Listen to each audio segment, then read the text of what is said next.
Oke, pada kesempatan kali ini kita bertemu, kita kedatangan orang luar biasa lagi di YN Kerinci.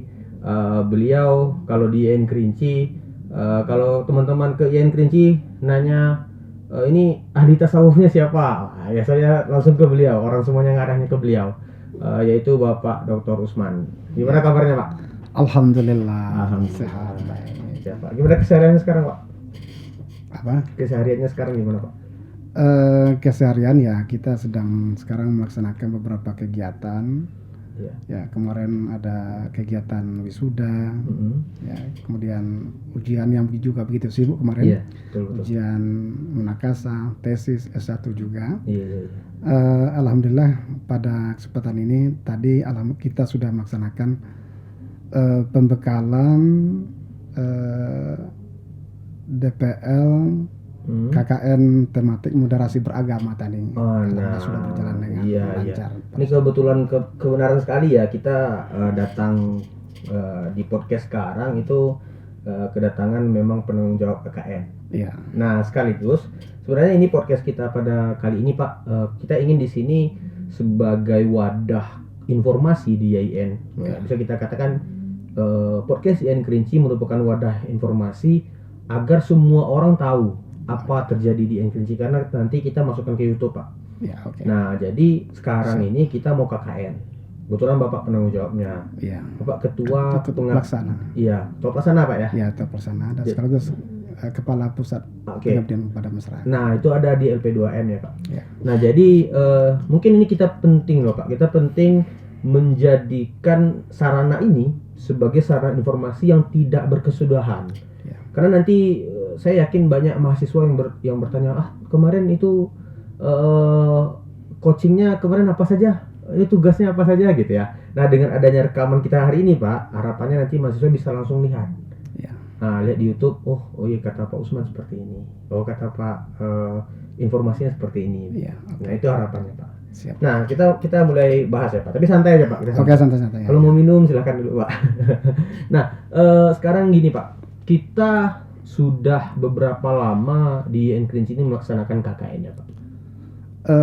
Sebetulnya sudah berdirinya YN itu sudah dilaksanakan kegiatan Kukerta. Sekarang Kukerta disebut namanya KKN. Dulu Kukerta namanya. Dulu Kukerta namanya. Kukerta namanya. Sekarang KKN. Saya kembalikan ke namanya yang dulu pernah ada. Gitu. KKN. Kuliah kerja nyata disingkat menjadi KKN. Oh gitu ya Pak ya. Iya. Nah sekarang yang jadi apa ya, ciri khas mungkin atau bisa kita katakan sebagai karakteristik yang khas dari KKN tahun ini apa Pak? KKN tahun ini berdasarkan tematik ya. Namanya tematik. Dalam bentuk metodenya service learning dengan pendekatannya moderasi beragama. Oke. Jadi mahasiswa yang berasal dari kampus ini dia lebih awal ya memiliki bekal teori konsep yang harus dia bawa untuk turun ke masyarakat. Iya betul. Dia tanya ke masyarakat, dia konsultasi dengan masyarakat apa yang dibutuhkan oleh masyarakat, apa yang diperlukan. Jadi dia melakukan musyawarah bersama dengan masyarakat atau ada kelompok-kelompok tertentu yang ada di tengah masyarakat. Oke, misalnya ya. Ada KUD, ada penyuluhan agama, ada kelompok-kelompok pengajian dan lain sebagainya. Jadi mereka melakukan komunikasi ya terhadap kelompok-kelompok itu untuk sebelum mereka menerapkan apa yang harus dia terapkan di dalam melakukan kegiatan KKN ini. Jadi ada berapa tempat itu Pak KKN kita sekarang Pak? Kemarin berdasarkan hasil musyawarah badan panitia atau BP KKN ini, itu ada 5 kecamatan. 5 kecamatan. Ya, 5 kecamatan itu yang dianggap bisa menampung untuk melakukan kegiatan KKN tematik BMB atau moderasi beragama. Iya. Misalnya di Kayu Aro itu kan ada salah satu desa itu yang ditetapkan menjadi kampung kesadaran beragama. Yang itu memang sudah dikukuhkan oleh pemerintah. Memang ada. Jadi kita akan mencoba untuk berkomunikasi, bersosialisasi dan melakukan kegiatan Kukerta di daerah lingkup itu dan di sekitarnya begitu. Memang sudah ada ya Pak ya. Sudah ada ya, sudah ada. Keren. Nah, jadi mahasiswa itu satu kelompoknya berapa orang Pak? Berarti banyak ya Pak ya anggota kita, peserta kita sekarang Pak? Peserta seluruhnya 743. Banyak Pak ya, yang terbagi dalam beberapa program studi dengan 4 fakultas yang ada di sini. Iya. Dengan jumlah DPL-nya itu sebanyak 76 orang. 76 orang, berarti satu DPL itu 10 orang. Ada yang 11, 12, ada yang 13. Oh, banyak. Kemudian jumlah desa yang terpilih untuk menjadi lokasi KKN ini berjumlah 61 desa. 61 desa yang tersebar di 5 kecamatan. Ya, Kayu Aro Barat, Gunung Tujuh, Gunung Kerinci dan Kecamatan Sulak Mukai. Wah, banyak. Jadi berarti secara peserta kita sudah mencakup hampir 1.000 loh Pak. Ya, hampir 1.000. Sudah 700-an ya. Sudah 700. Itu dari semester berapa saja Pak? Ada pertama semester 6. Namun ada juga yang berasal dari semester 8 karena dulu mungkin tidak sempat ikut pada kegiatan Kukerta, maka kali ini diikut sertakan untuk penyelesaiannya. Karena ada persyaratannya juga ya Pak ya. Nah gitu Pak, jadi kan ya namanya Kukerta itu tetap kita menggunakan model pembelajaran gitu ya Pak ya. Maksudnya itu ada input mahasiswanya, kemudian ada prosesnya dan juga ada outputnya ya Pak. Nah ini mungkin fokus kita sekarang Pak. Nah sekarang kan berkenaan dengan inputnya Pak, mahasiswa itu sudah semester 6 bahkan sampai semester 8 berarti sudah kurang lebih 3 tahun lebih sudah merasakan perkuliahan, sudah mendapatkan ilmu dari dosen gitu ya Pak. Nah sekarang persyaratan secara administrasinya itu cakupannya apa Pak? Mahasiswa yang akan mengikuti kegiatan KKN tematik berbasis moderasi beragama pada tahun ini, pertama secara administrasi dia sudah terdaftar sebagai mahasiswa. Itu jelas. Nanti dibuktikan dengan beberapa persyaratan. Yang kedua, dia berada pada semester 6 atau 8. Yang ketiga, dia sudah menyelesaikan SKS-nya itu secara total itu 80 SKS. 80. Dia sudah harus menyelesaikan itu baru dia bisa mengikuti kegiatan KKN tematik ini. Berarti itu persyaratan secara administrasi ya Pak. Itu berapa lama kemarin Pak ngurus administrasi Pak? Itu dilakukan dalam fase persiapan. Jadi itu lebih kurang 2 minggu lebih. 2 mingguan ya Pak. 2 minggu atau 15 hari lebih. Betul. Ya bisa dilaksanakan itu semua. Iya. Nah, tadi kan administrasi nih Pak. Sekarang secara mental Pak, ini penting nih Pak. Kita banyak temukan mahasiswa KKN itu yang pengen nggak nyaman lah di situ, pengen kabur gitu kan, maksudnya pengen pindah gitu kan. Nah itu persiapan mentalnya gimana kalian sekarang Pak? Mahasiswa itu kan ada beberapa pendekatan yang dilakukan kepada mereka kan. Pertama kemarin sudah dilakukan dengan sistem coaching. Coaching ya itu kan penegasan terhadap mereka bahwa mereka itu harus memang mempunyai kesiapan mental. Betul. Ya terhadap sikap dan perilaku di dalam kehidupan bermasyarakat ya ketika dia melakukan kegiatan KKN ini. Jadi di dalam coaching itu ada penegasan yang dilakukan bahwa mereka harus siap. Ya, apalagi didasari dengan pendekatan moderasi beragama. Betul. Mereka harus tidak boleh ego di dalam kehidupan bermasyarakat. Dia tidak boleh menentang arus yang tumbuh dan berkembang di tengah masyarakat. Dia tidak diperbolehkan untuk merubah drastis pemikiran paham yang tumbuh dan berkembang di masyarakat. Nah inilah memang bentuk-bentuk model moderasi beragama. Jadi dia harus punya rasa menghargai. Ya, rasa menghargai, rasa kasih sayang, rasa jauh dari kekerasan. Dia harus seperti itu dan dia harus mampu untuk mengakomodasi mungkin dari berbagai perbedaan-perbedaan yang tumbuh dan berkembang dalam kehidupan bermasyarakat. Itu banyak ya Pak, perbedaan itu banyak. Ya, banyak sekali mungkin dari segi rasnya, dari segi agamanya, betul. Dari segi latar belakang kehidupannya dan lain sebagainya, itu sungguh banyak. Di Kerinci lumayan tervariasi yang seperti itu, banyak sekali. Dia memiliki heterogen masyarakatnya. Jadi kita harus betul-betul bagaimana kita bisa bersuasif kepada mereka sehingga mereka itu tidak merasa terjauh dari diri kita. Kita ini adalah bagian dari diri dia. Betul. Kita harus mengharuskan seperti itu. Nah, ini pesan yang tepat ini Pak ya. Pesan yang tepat. Untuk memperkuat mental mahasiswa kita. Nah, selain coaching apa lagi Pak dilakukan Pak? Ya, selain coaching itu ada nanti pembekalan khusus ya, pembekalan itu yang berkaitan dengan bagaimana kita berada di lokasi KKN itu. Itu yang insya Allah akan dilakukan pada hari Sabtu. Ya, bersama dengan DPL yang melakukan pembinaan, yang melakukan mungkin bimbingan teknis. Meskipun buku juknis itu sudah kita buat ya, dan kemarin sudah di-share dari dalam WhatsApp itu sudah dilakukan, dan mudah-mudahan mereka itu paham. Di samping itu memang perlu ada juga penegasan secara langsung bagaimana kita betul-betul yang menghendaki kepada peserta KKN itu betul-betul bisa berkolaborasi di tengah masyarakat, bersosialisasi di tengah masyarakat dengan sebaik-baiknya. Iya, betul. Dengan melaksanakan buku juknis yang kita sudah buat itu. Sudah ada ya Pak? Ya, sudah ada, tapi perlu juga ada pertemuan langsung. Terkadang mahasiswa kan lebih nerima dari penyampaian orang daripada gitu kan. Iya, betul. Ini harus ada. Harus ada. Oke. Nah, ini kan konteksnya itu tadi secara kompetensi mahasiswanya ya Pak ya. Apa yang perlu dibawa ke lokasi KKN. Nah, sekarang secara persiapan panitianya gimana Pak?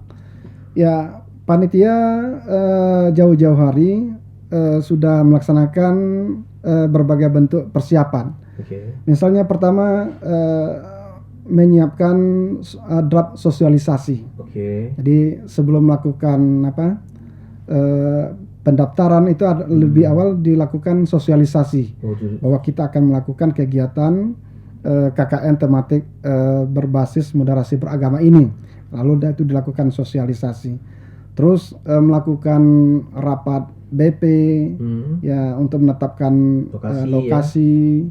Kemudian memutuskannya, lalu membuat peta lokasi yang akan digunakan untuk menjadi lokasi kegiatan KKN tematik ini. Berarti memang persiapannya luar biasa banyaknya ya Pak? Iya, memang sungguh luar biasa. Apalagi ini dilakukan dalam waktu yang agak singkat, ya tidak mestinya harus jauh-jauh hari betul kita melakukan ini, tetapi ini ditambah lagi secara pribadi Bapak mungkin kesibukan di rumah, di masyarakat. Iya. Jadi ditambah lagi ujian. Ada munakasah, ada seminar, segala macamnya. Iya. Ya itu sebenarnya sempat juga kemarin itu waktu podcast dengan Pak Ja'far itu. Sempat disampaikan bahwa memang dosen di Kerinci ini sekarang harus multifungsi. Nggak bisa satu aja kita, nggak bisa ngajar aja. Memang harus kerjakan semuanya. Betul. Nah, sekarang Pak, target durasi pelaksanaannya Pak gimana Pak? Pelaksanaannya itu kemarin sudah kami musyawarahkan, itu akan dilaksanakan dalam kurun waktu 2 bulan. 2 bulan. Jadi 2 bulan itu dibagi menjadi 3 tahapan. Ada 3 tahapan. Jadi tahapan pertama itu menggunakan waktu selama 15 hari. Itu digunakan untuk tahap persiapan. Semua persiapan sampai nanti hari pelepasan itu digunakan semua untuk menyiapkan segala hal yang dibutuhkan untuk kegiatan KKN ini. Jadi ada tahap pertama itu 15 hari. 15 hari pertama. Kemudian tahap yang kedua pelaksanaan. Tahap pelaksanaan itu digunakan selama 30 hari. Iya. Itu mahasiswanya ke lapangan. Ya, mulai dari pelepasan sampai kepada penutupan. Jadi 30 hari, dan insya Allah akan dilepas pada tanggal 6 Tanggal 6 tanggal hari 6 Senin. Juni, hari Senin insya Allah, Senin. hari Senin. Dan akan ditutup dan dijemput itu pada tanggal 6 Juli 2022 ini. Iya. Berarti 1 bulan untuk jadi, mereka di lapangan. Ya, 1 bulan di lapangan. Kemudian tahapan yang ketiga itu adalah fase pelaporan. Jadi 1 bulan mereka beraktivitas di lokasi penelitian dan 15 hari lagi sesudah itu mereka menyusun, mengatur, mengevaluasi, mengulangi catatan-catatan yang sudah dibikin ketika dia melakukan aktivitas selama pelaksanaan itu 1 bulan itu. Jadi dia mengulang kembali, lalu dia menyusun, merapikan, dan sampai nanti akhir final menjadi sebuah artikel. Oh, itu goalsnya. Sampai menjadi sebuah artikel. Nanti artikel itu bersifat individu. Iya. Jadi masing-masing mereka mengusung tema, mereka terjun ke lapangan, berkonsultasi dengan anggota masyarakat dengan membawa tema, kemudian menyesuaikan dengan kebutuhan masyarakat. Lalu dia mendapatkan restu, bimbingan, arahan dan petunjuk dari DPL. Lalu ketika sudah mendapatkan itu semua, baru mereka menetapkan tema yang harus diusung. Lalu itu nantilah yang akan diaplikasikan selama kegiatan Kukerta itu atau KKN itu. Nah, berarti Pak, ini mungkin pertanyaan juga nih Pak. Kan satu kelompok itu kan terdiri dari beberapa jurusan ya Pak. Ya. Dan tentu jurusan itu memiliki disiplin ilmunya masing-masing. Itu bagaimana cara panitia mengakalinya agar satu tema itu Pak? Jadi tema yang diberikan kepada peserta KKN itu mereka bebas memilih, karena itulah memang maksud dari tematik tadi. Oh gitu. Jadi meskipun mereka memiliki latar prodi yang berbeda-beda, namun mereka itu tetap membawa tema masing-masing setiap prodi. Maka itu nanti dimaksudkan sebagai tugas individu untuk mengeluarkan artikel menurut temanya sesuai dengan prodinya masing-masing, yang nantinya akan dibawa bersama dengan masyarakat, apa kebutuhan masyarakat. Betul. Berarti nanti misalkan ya, ini saya contohkan Pak, misalkan ada jurusan pendidikan agama Islam misalkan ya. Kemudian ada jurusan ekonomi syariah misalkan. Nah, sebenarnya dengan cara tematik ini, dua jurusan ini bisa bersatu, bisa kerjasama. Bisa bersama, iya betul. Oke, jadi itu keuntungan kita di itulah keuntungannya. Mereka bisa saling membantu. Iya betul. Ya, dalam menyelesaikan tugas-tugas itu. Jadi ada kaitannya nanti jadinya gitu ya Pak. Jadi antara bisnis syariah, ekonomi syariah dengan Pak itu ada kaitannya, nanti dicarinya di situ. Kita mungkin bisa melihat misalnya dari segi nilai-nilainya apa yang bisa diambil, misal dari ekonominya seperti apa, hukumnya seperti apa, kesehatan itu mungkin seperti apa, konselingnya itu seperti apa, nilai-nilainya. Nanti bisa saja dia berkolaborasi. Iya, dan itu sangat luas kemungkinannya. Iya, bisa seperti itu. Iya, sangat luas. Belum lagi nanti tema yang mungkin diminta dengan masyarakat. Itu masuk enggak ke dalam kalkulasi ya Pak? Ya, memang ketika peserta itu survei ke lapangan, mereka itu memang harus berkonsultasi dengan masyarakat. Jadi terhadap problematika yang mungkin ada dan pernah muncul di tengah masyarakat, apa? Itu memang harus dikoordinasikan. Jadi mereka datang dengan membawa konsep, beragam konsep, lalu untuk menyelesaikan itu, membantu mengembangkan aset-aset yang ada di tengah masyarakat. Iya banyak. Sekarang mungkin kearifan lokal yang perlu dikembangkan. Ya, itulah memang tugas peserta KKN kita ini itu seperti meningkatkan pemberdayaan masyarakat begitu ya. Meningkatkan pemberdayaan masyarakat. Jadi memang goals KKN ini bukan sembarangan. Ya. Memang sesuatu yang dibutuhkan oleh masyarakat. Nah, jadi bahkan sekarang mungkin masyarakat Kerinci mungkin dan juga Kota Sungai Penuh mungkin masih banyak nih Pak. Nih Pak, saya pernah coba survei, ya bukan survei ya, tanya-tanya ya Pak ya. Kapan YIN KKN lagi gitu kan? Karena memang mereka memperlihatkan antusiasme. Mereka mempertanyakan, dengan adanya mahasiswa YIN itu biasanya kami terbantu. Yang awalnya BUMDes kami nggak jalan, kemarin masuk mahasiswa YIN KKN itu terbantu BUMDes kami. Betul. Sehingga memang pemberdayaan masyarakat jadi poin utama gitu Pak kita sekarang Pak. Ya, memang ketika kita bertanya kepada masyarakat setelah kita melakukan kegiatan KKN ini, berdasarkan pengalaman yang lampau, memang bagi masyarakat itu sangat terbantu. Di mana disebut sebagai sangat terbantu di situ. Banyak hal yang mungkin selama ini tidak muncul, tidak terapung, tetapi dengan kehadiran peserta KKN ini ternyata luar biasa. Iya, betul. Contoh saja misalnya pengajian TPA, TPQ, pengajian majelis taklim, pengajian kaum adat dan lain sebagainya. Yang dulu mungkin pernah hidup tetapi dia hilang kemudian lagi, sekarang bisa bangkit kembali dengan kehadiran peserta KKN tadi. Jadi memang menjadi sebuah galangan yang bisa meloncatkan lebih maju, lebih berkembang lagi. Ini bisa jadi sarana informasi kita juga ke masyarakat. Kita juga bisa memasarkan IAIN ke masyarakat. Iya. Di samping itu ya kita bisa menyebarkan mungkin konsep-konsep kita, menyebarkan bagaimana eksistensi IAIN ini bagi kehidupan bermasyarakat ini. Bahkan sekarang IAIN sudah luar biasa. Luar biasa.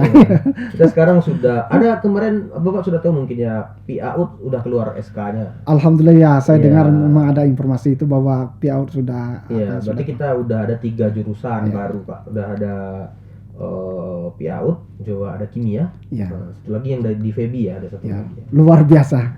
Mudah-mudahan IAIN ini semakin hari semakin berkembang. Amin. Amin ya rabbal alamin. Itu memang kita butuh kalau ibarat pepatah itu istilahnya yang kita butuh, kami yang muda ini butuh bimbingan dari orang tua. Iya. Kami memang harus seperti itu. Jadi kami bisa kerja apa yang kami miliki ya karena orang tua yang mengarahkan. Iya, betul. Senior ya Pak. Siap. Oke. Nah sekarang tentang pelaporan itu Pak, kan mereka kan sudah membuat semacam artikel secara pribadi ya Pak. Nah jadi nanti artikel ini kita apakan Pak? Artikel yang menjadi sebuah kewajiban bagi peserta KKN itu dibuat secara masing-masing. Jadi mereka membuat masing-masing setelah mereka melakukan praktik selama mereka melaksanakan KKN itu. Lalu disusun rapi, diatur, kemudian dijadikan sebuah artikel yang memang memenuhi persyaratan yang disebut dengan sebuah artikel. Kemudian ketika artikel itu sudah dibuat, disusun rapi oleh masing-masing individu, mereka menyerahkan kepada kelompok. Jadi nanti diserahkan kepada kelompok dari semua anggota yang ada di dalam kelompok itu. Misalnya ada 11, 12 atau 13 orang yang ada di dalam satu kelompok, kemudian diserahkan ke ketua kelompok. Nanti ketua kelompok itu akan menerima, mengedit, dan nanti akan menyerahkan file itu kepada DPL. Sudah diedit semua, sudah rapi bagus semua, maka diserahkan kepada DPL. Kemudian DPL akan mengecek, akan mungkin juga mengedit, mungkin ada hal-hal yang perlu dikembangkan terhadap artikel yang dibuat oleh mahasiswa itu. Lalu sudah itu baru dia melaporkan kepada LP2M sebagai panitia pusat yang ada di IAIN Kerinci ini. Jadi nanti ketika itu sudah sampai, maka DVL itu akan memberikan penilaian kepada masing-masing ya, karena sudah ada laporan individunya dan laporan kelompoknya. Maka nanti akan diserahkan kepada DPL dan DPL itu akan menyerahkan kepada LP2M. Berarti memang secara skenarionya itu sudah matang ya. Alhamdulillah, insya Allah. Sudah di luar kepala, semuanya sudah ada. Tinggal pelaksanaan lagi. Berarti nanti artikel yang bunga rampai ya Pak? Bunga rampai yang disebut dengan bunga rampai. Iya, jadi nanti menjadi satu buku bunga rampai ini atau buku bunga rampai ini targetnya kita publish di mana Pak? Bunga rampai ini kan kita terbitkan jadi buku. Jadi dia nanti kita berupaya untuk mengurus ISBN-nya. Jadi dia jadi buku. Tetapi ketika mungkin ada DPL-nya bersama dengan mahasiswa mau dipublish melalui jurnal, kami juga akan mempersilahkan juga, karena itu akan menjadi sebuah peningkatan bagi kita semua, baik bagi prodi maupun bagi institusi secara umum, itu akan sangat bermanfaat. Itu. Baik Pak, mungkin ini diminta terakhir ya Pak ya. Mungkin ada pesan Bapak mungkin bagi teman-teman DPL, bagi saudara-saudara mahasiswa juga yang ikut KKN Pak. Mungkin ada pesannya Pak. Persiapannya gitu ya Pak. Ya, pertama untuk bapak-bapak dan ibu-ibu yang berada di DPL, ya tadi berdasarkan pembekalan tadi ya yang dilakukan bersama dengan DPL, kita berharap bahwa kegiatan peserta KKN tematik berbasis moderasi beragama ini bisa berjalan dengan maksimal. Ya, kita ingin mendapati mahasiswa itu memang dia akan mendapatkan pengembangan ilmu pengetahuan, dia bisa mencari pengalaman yang luar biasa karena selama ini belum diatur secara sistematis bagaimana dia berkolaborasi dengan masyarakat, tapi dengan melalui kegiatan KKN ini akan menjadi sistematis. Jadi dia bisa mendapatkan pengalaman yang luar biasa ya ketika dia bersama masyarakat. Kemudian juga kepada mahasiswa itu juga akan diharapkan dia mampu menulis. Seperti tadi dia bisa membuat tulisan-tulisan artikel yang nantinya akan bisa dipublish. Nah, itu mungkin bagi mahasiswa. Kemudian bagi masyarakat, bagi DVL ya tadi, ya tentu untuk mendapatkan hasil yang memuaskan pada kegiatan peserta KKN tematik ini tentu tidak luput dari perhatian DPL-nya. Iya, betul. Karena kita tahu bahwa tugas dari DPL itu juga tidak ringan. Iya, betul. Ya, jadi juga karena kita ingin mendapatkan hasil yang maksimal. Iya, betul. Jadi mulai dari memantau, memonitoring survei awal kegiatan bimbingannya, kemudian memandu dia melakukan kegiatan survei, kemudian sampai pemilihan ketua kelompok sampai membuat laporan. Itu memang tugas dari DPL, bagaimana dia melakukan bimbingan dengan sebaik-baiknya. Iya, betul. Jadi kadang-kadang ya DPL itu juga kadang-kadang tidak kenal siang dan malam untuk melakukan bimbingan karena banyak chat-chat yang yang dilakukan mahasiswa peserta KKN itu. Iya, betul rame Pak biasanya tuh. Jadi oleh karena itu memang dia harus betul-betul follow out tentang pembinaan terhadap tugas-tugas DPL itu. Jadi hendaknya tugas ini kita lakukan dengan yang bersih, yang tulus dan ikhlas, dan tidak hanya kita mengharapkan sesuatu material, tetapi lebih dari kita lebih fokus untuk mengharapkan bahwa ini adalah pengabdian kita kepada masyarakat, dan mudah-mudahan Allah akan membalas sebagai amalan solehan bagi kita semua ini. Itu mungkin. Berarti DPL harus semangat, betul. Harus semangat. Juga untuk mahasiswa jangan sampai kalah semangat. Jangan sampai kalah semangat. Iya. Tetapi berdasarkan hasil yang pada tahun yang lalu ternyata memang hasilnya sungguh luar biasa. Kita masyarakat banyak puas Pak. Masyarakat banyak tanyakan. Bahkan ada beberapa orang tua itu ya udahlah nanti anak saya sarankan di IAIN aja gitu. Ini kan bagian dari sosialisasi kita juga kan. Betul.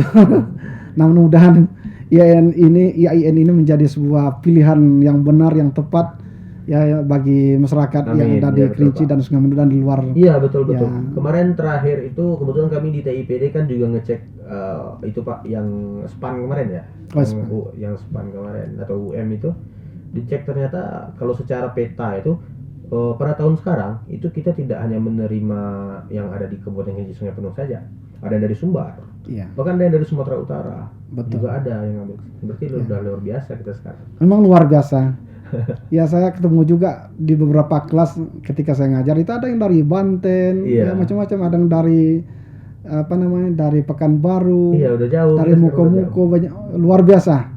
Mudah-mudahan semakin hari semakin berkembang lah. Tapi kita mau win, Iya, apalagi dalam rangka untuk menuju win. Iya, betul. Oke, baik, terima kasih Bapak Dr. Usman atas pemaparannya. Terutama ini juga bagian dari mengingat pada DPL, ada juga mahasiswa KKN. Jadi nanti kalau ada yang lupa kemarin informasinya apa ya, silakan kita tonton ini lagi. Nah, jadi ini kan nanti kita publish di YouTube Pak. Nah, juga ini sebagai penyemangat. Betul Pak ya.